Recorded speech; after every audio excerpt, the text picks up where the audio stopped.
Why is nobody talking about how the Bank of Biafra was created during the Civil War? Introducing Biafran currency notes.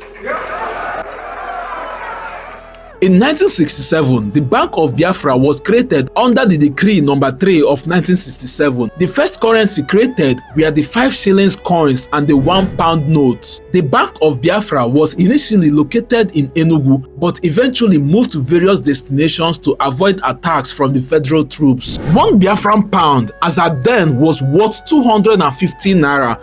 In some cases, it was worth 280 naira. After the war was lost, the Nigerian troops made sure that they destroyed every evidence of Biafran currency. People's homes were ransacked, and anyone caught with the Biafran currency was dealt with mercilessly. This fear made Biafrans burn their currencies, and some buried it out of fear. This is one of the untold stories of the Biafran War. Outside storytelling, we supply granite chippings used for construction. Do well to contact the number displayed on the screen to place your order.